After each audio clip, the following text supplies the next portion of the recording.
Welcome to my channel Explore Life with Uttarpara. Today I am back with a vlog of birding in Bosipota in Kolkata outskirts. Bosipota is a village on the outskirts of Uttarpara and has a vast grassland which hosts many common and uncommon birds during the year. This time the visit to this place was for the exclusive buntings, the red-headed bunting, the black-headed bunting and the yellow-breasted bunting. Last year, I got the yellow-breasted bunting in Baruipur in Kolkata outskirts. However, the try to get the red-headed bunting and the black-headed bunting has been failure for the last 2 years. So this time, we went to Bosipota to try again our luck. We started from our home early in the morning. The buntings are generally active from dawn to 7:30 in the morning.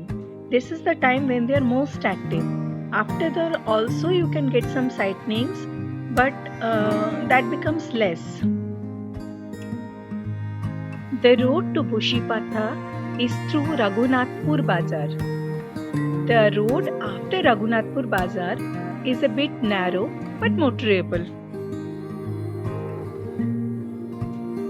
After Raghunathpur Bazar, there is a diversion and we took the right one and reached a place like this.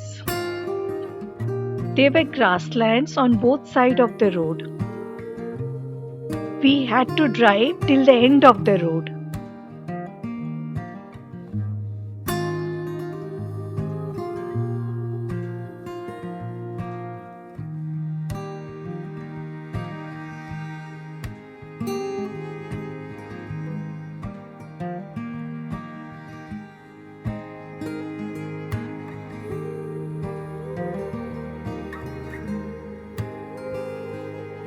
Once you reach the end of the road, from there you have to take a muddy trail through the grassland.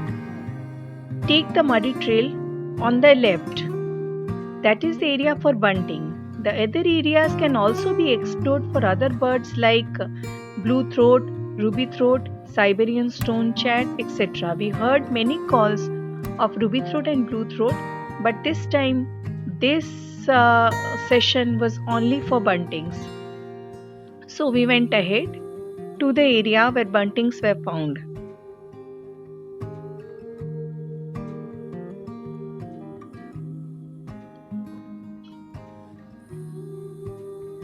You can find some paddy fields on the right, and the thickets near the paddy fields are where the buntings are. My family started to make arrangements for a picnic with nature, books, and Maggie.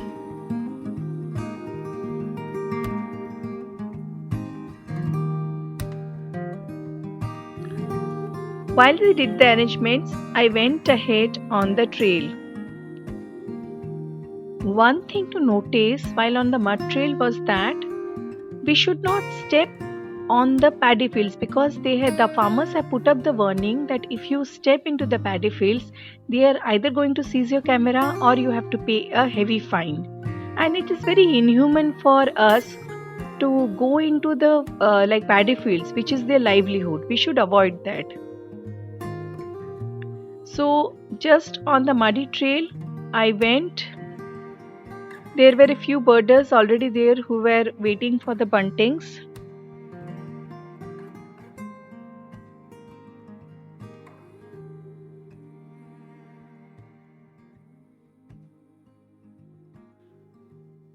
Exploring the area and waiting there for some more time. And the buntings were actually coming and going either into the thickets or they were taking the top perches of these reeds. Finally, I was able to grab my lifers, the red-headed bunting and the black-headed bunting.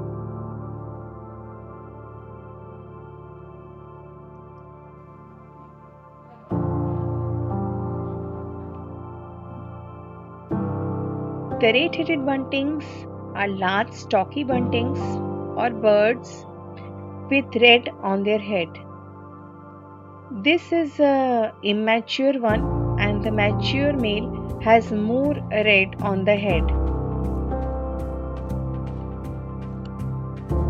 This bunting was exclusive and a very good catch, but all the time it perched against the light, so I got shot with blunt BG. Black-headed bunting are also large and stocky. They have a black head, a bright yellow collar, and yellow underparts, along with rusty brown back.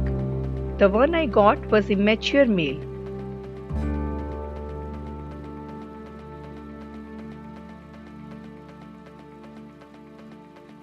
After grabbing my two lifers unhappy, I started to explore the other parts of the grassland for other birds and found some.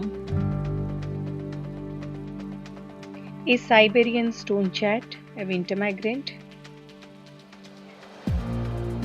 an Indian silverbill and a citrine wagtail. At around 10 am, I was done and very tired, exhausted, and then we had rest for some time and headed back to our place where the car was parked. There on a nearby tree, I spotted a golden ariel and took a shot of that.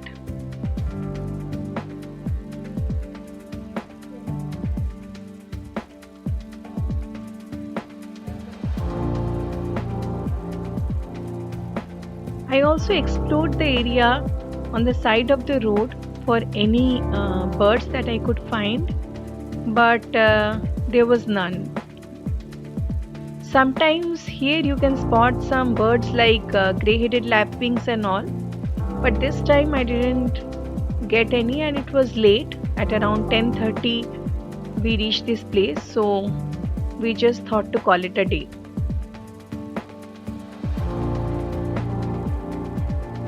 Also, while going out of the village, check the area around the village, because last time during the same time I found a scaly-breasted munia beautifully foraging in these villages.